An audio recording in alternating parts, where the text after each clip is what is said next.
सभी विद्यार्थियों का पुनः एक बार आपके अपने इस YouTube चैनल में स्वागत है। आज हम संधि टेस्ट की जो दूसरी सीट है यानी जो संधि का टेस्ट है उसका भाग 2 लेकर के आए हैं। इससे पहले हमने संधि टेस्ट भाग 1 पूरा कर लिया है और उससे भी पहले हमने संधि की 5 वर्कशीट पूरी कर ली है। एक वर्कशीट में तकरीबन 52 शब्द थे। अब आप देख लीजिए 5 वर्कशीट में हमने कितने प्रश्न देख लिए हैं। तो देख लीजिए, आज शुरू करते हैं पार्ट 2 संधि टेस्ट। पहला प्रश्न, निम्नलिखित में से किसमें स्वर संधि नहीं हुई?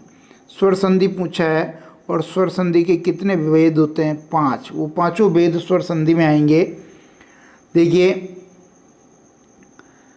जगदीश, इसका जब अपन संधि विच्छेद करेंगे तो जगत धन ईश, क्या हो जाएगा? जगत धन ईश।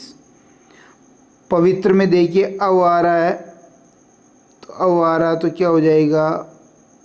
ओ धन इत्र। अयादि संधि हो जाएगी। कौन सी? अयादि। नयना विराम, देखिए यहाँ आस्वर आ रहा है, नयन धन अभिराम, क्या हो जाएगा? नयन धन अभिराम। कौन सी संधि हो जाएगी? दीर्घ संधि। और यद्यपि, यदि धन अपि, यदि धन अपि, यण संधि हो जाएगी इसमें। अब ध्यान दीजिए, यहाँ ऑप्शन नंबर 1 आपका सही निकल रहा है क्योंकि जगत धन ईश तय दय में बदल गया है। तो स्वर संधि किसमें नहीं हुई है? तो देखिए, ये अयादि थी तो स्वर का ही भेद है, ये दीर्घ थी तो स्वर का भेद है, ये यण थी तो स्वर का भेद है। ऑप्शन नंबर 1 व्यंजन है, ये सही हो जाएगा। दूसरा प्रश्न कह रहा है, निम्न में से किस शब्द में ए आ का मेल नहीं हुआ है? देखिए, कृष्णार्जुन, कृष्ण धन अर्जुन, तो इसमें तो मेल हुआ है ए। ऐसे सावधान में से धन अवधान, सैधन अवधान, यहाँ पर भी ए का मेल हुआ है। फिर आगे देखिए, विद्यार्थी में विद्या धन अर्थी, तो देखिए यहाँ आ स्वर आ रहा है कि नहीं आ रहा है? और उत्तराधिकार में देखिए उत्तर धन अधिकार, तो यहाँ पर भी जो आपके ए आ बन गया, तो ऑप्शन नंबर 3 आपका सही हो जाएगा, यहाँ मेल नहीं हुआ। तीसरा प्रश्न देखिए, दो ध्वनियों के मेल से उत्पन्न विकार को कहते हैं? बिल्कुल सिंपल है, संधि कहते हैं। ऑप्शन नंबर 1 सही है। चौथा प्रश्न देखिए, निम्नलिखित में से किसमें व्यंजन संधि है? किसमें व्यंजन संधि है पूछा है। तो देखिए, रामावतार, यहाँ आस्वर आ रहा तो क्या हो जाएगा? राम धन अवतार, ठीक है। फिर उज्ज्वल में देखिए ये हो जाएगा आपके उद धन ज्वल, उत भी कर सकते हैं आप। प्रोज्वल में देखिए प्रधन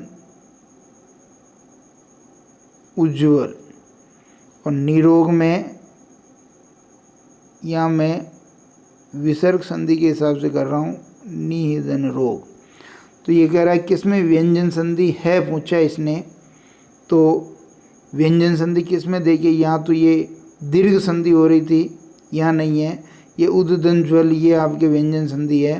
प्रोज्वल में एधन उ बराबर कौन सी संधि हो रही? गुण संधि हो रही है, तो ये तो स्वर संधि में आ गई। और निरोग ये विसर्ग संधि है, तो अपन उज्ज्वल को मान लेंगे। ऑप्शन नंबर 2 अपना सही निकलेगा। पांचवा प्रश्न देखिए, निम्नलिखित में से किसमें विसर्ग संधि नहीं हुई है? विसर्ग संधि किसमें नहीं है? अंतश्चेतना, देखिए ये श आ रहा है, यहाँ विसर्ग संधि है। अतएव में ये अतः धन एव, ये विसर्ग संधि है। महोदय में देखिए महाधन उदय, तो आ उ ओ बन रहा है, तो ओ किस में बनता है, गुण संधि में ए ओ अर बनता है, तो इसमें नहीं हुई, ऑप्शन नंबर 3 अपना सही हो जाएगा। दूरावस्था में देखिए दूहदन अवस्था, विसर्ग का र आदेश हो गया और दूरावस्था हो गया क्योंकि आगे ए था तो र पूरा बन गया। छठा प्रश्न देखिए, छठा कह रहा उद्धृत शब्द का सही संधि विच्छेद है। उद्धृत ये ऐसे लिखा हुआ है, ये उद्धृत, ठीक है ना। तो उद्धृत में देखिए पहले तो मैंने आपको बता रखा है कि ये धृत शब्द नहीं है, होता है ये रित शब्द होता है, ठीक है ना। ये बनेगा तब अपन देख लेंगे। तो ये धृत धृत आप पहले काट दें, फिर देखिए यहाँ रित है, यहाँ भी रित है। अब अपने को देखना यहाँ उत है और यहाँ उद है। ये उद भी सही हो जाता है लेकिन ये हलंत नहीं है, यहाँ आगे जो इसके हलंत नहीं लग रहा, तो ऑप्शन नंबर 1 अपना सही हो जाएगा। सातवां प्रश्न देखिए, निम्न में से सही संधि किसमें हुई है।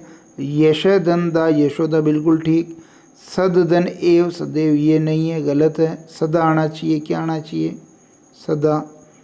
मनह दनहर मनहर ये गलत है, यहाँ मनोहर आना चाहिए। और उत्दन श्वास उच्छ्वास यहाँ हलंत आना चाहिए।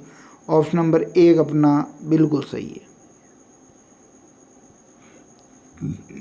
आठवां देखिए, संधि मुख्यतः कितने प्रकार की होती है। तो संधि मुख्यतः 3 प्रकार की होती है। कौन कौन सी, स्वर, व्यंजन और विसर्ग। नवा प्रश्न देखिए, नवा प्रश्न कह रहा है कि निम्न में से वाक धन मय का सही संधि शब्द है। तो ध्यान दीजिए, वाक आगे न और मैं आ रहा तो ये क अपने पंचम वर्ण में बदल जाएगा। चूंकि क अलंत है इसलिए ये अंग भी अलंत आएगा, तो वांगमय हो जाएगा। और वांगमय देखिए यहाँ ये अलंत नहीं है इसलिए गलत हो गया, ये होगा ही नहीं, ये होगा ही नहीं, वांगमय। ऑप्शन नंबर 4 अपना सही है। 10वां देखिए, निम्नलिखित में से भानुधन उदय का सही संधि शब्द है। तो भानु किसका पर्यायवाची, सूर्य का। तो ये ऊ है यहाँ, छोटा ऊ, और यहाँ पर भी ऊ। जब ऊ दोनों मिलेंगे तो कौन सा हो जाएगा, बड़ा ऊ। तो भानुदय बिल्कुल सही, ऑप्शन नंबर 1 सही है। 2 में छोटा ऊ आ रहा, गलत, ये भी गलत, ये भी गलत। 11वां प्रश्न देखिए, दिगंबर में कौन सी संधि है। तो ध्यान दीजिए, दिक्धन अंबर, दिग्धन अंबर, ये क जो आपका ग में बदल गया और आगे स्वर आने से ये ग पूरा बन गया, दिगंबर। और ऐसा किस में होता है, ऐसा व्यंजन संधि में होता है। 12वां देखिए, अभ्युदय में कौन सी संधि है। तो इसका जब अपन संधि के विच्छेद करेंगे, अभिधन उदय, अभिधन उदय, अभ्युदय। तो यहाँ देखेंगे तो ये के पहले आधा अक्षर आ रहा है और ऐसा आता है यण संधि में। किस में आता है, यण संधि में।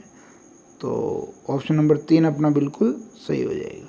गुण संधि में ए ओ अर होता है, वृद्धि संधि में डबल मात्रा आती है, अयादि में ए आय औ आव आदि हो जाता है। 13वां प्रश्न देखिए, मृण्मय में कौन सी संधि है। ये हो जाएगा देखिए मृत धन मय। और ये जो है मृत किसे कहते हैं, मिट्टी को कहते हैं, ठीक है। अब यहाँ न और मैं होने के कारण पंचम वर्ण तय वर्ग का हो गया न, और इस री के प्रभाव के कारण न बदल गया अण में, ठीक है। न किस में बदल गया, अण में। तो ये हो जाएगी आपके व्यंजन संधि। ऑप्शन नंबर 1 बिल्कुल सही है। 14वां देखिए, अन्वीक्षण का संधि विच्छेद है। अन्वीक्षण का संधि विच्छेद है। तो आपको ध्यान होना चाहिए कि ईक्षण जो है हम बड़ा लिखते हैं, ठीक है। तो यहाँ ध्यान दीजिए, ये छोटा ई पहले काट दे, छोटा ई पहले काट दे, 2 आ रहे हैं।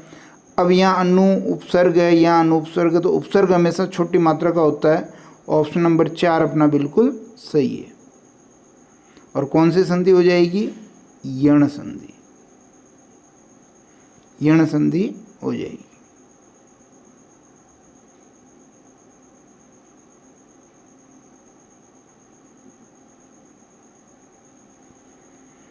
रव्युदय में कौन सी संधि है?